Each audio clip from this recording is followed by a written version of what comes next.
শাকিব ভাই তো অলরেডি অনেক কিছু করছেনও, মানে আছে না ওই যে যেটা বললাম যে মানুষকে দেখিয়ে অনেক কিছু করলেই যে সেটা হয়ে যাবে। খুবই ভালো লাগছে এই ব্যাপারটা, কারণ পুরো মনে হচ্ছে যে আমরা সবাই সবাইকে দেখিয়ে নয়, বরং আড়াল থেকে মানুষকে সাহায্য করাটাই প্রকৃত মানুষের পরিচয়। আর এই কথাটি লক্ষ্য রেখে শাকিবের ত্রাণ বিতরণের সকল কার্যক্রম গোপনীয়তা সহকারেই করা হয়েছে।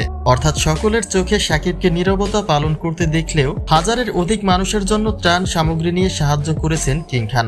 আর এই বন্যার্তদের মাঝে কোটি টাকার ত্রাণ বিতরণ করায় শাকিবকে নিয়ে গর্বিত বুবলি। তাই তার বিস্তারিত জানতে একটা মুহূর্ত না টেনে সঙ্গেই থাকুন। কোটা বিরোধী আন্দোলন শুরু হবার আগে সিঙ্গাপুরে পাড়ি জমিয়েছেন সুপারস্টার শাকিব খান। কিন্তু দীর্ঘ আন্দোলনের পরে স্বাধীনতা বয়ে আনার পরেও দেশে শৃঙ্খলা বয়ে আনা সম্ভব হয়নি। কেননা শেখ হাসিনা ভারতে পা রাখার পরপরই দেখা দেয় ভয়াবহ বন্যা, যে পানিতে ডুবে যায় দেশের প্রায় 10টি জেলা। ক্ষতিগ্রস্তের সংখ্যাও প্রায় 40 লাখের উপরে। তবে দেশের এই ভয়াবহ পরিস্থিতি দেখা দিলেও পাশে দাঁড়াতে দেখা যায়নি শাকিব খানকে, যে শব্দটি এতদিন ধরে সকলের মুখে ছিল। কিন্তু শাকিব খান যে বন্যার্তদের জন্য বরাবরের মতো এবারও গোপনে কাজ করে গেছেন, সেই প্রমাণ আবারও মিলেছে।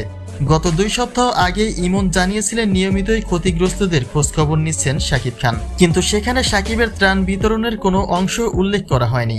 যার কারণসমূহ জানিয়ে গতকালই ইমন বলেন, শাকিবের চাওয়া আমরা নীরবেই কাজ করে যাব, প্রচার করে মানুষকে দেখানোর দরকার নেই। অর্থাৎ রিমার্ক হারলেনের মধ্য দিয়ে হাজারের অধিক মানুষের জন্য ত্রাণ সামগ্রী বিতরণ করেছেন শাকিব খান, যার কিছু চিত্র ইতিমধ্যেই প্রকাশিত হয়েছে। এদিকে শাকিবের এমন ভালো কাজের মধ্য দিয়ে উঠে আসছে বুবলির নাম। অর্থাৎ বুবলি বরাবরই বলেন, মানুষের খারাপ সময়ে পাশে দাঁড়াতে কখনোই পিছুপা হয় না শাকিব খান। আর এই ভালো কাজগুলির কারণে শাকিবকে নিয়ে তিনি গর্বিত। আর এই সকল দিক বিবেচনা করেই বলা হচ্ছে, বুবলি মুখ ফুটে না বললেও বন্যার্তদের পাশে দাঁড়ানোয় শাকিবকে নিয়ে ঠিকই গর্বিত ফিল করছেন বুবলি।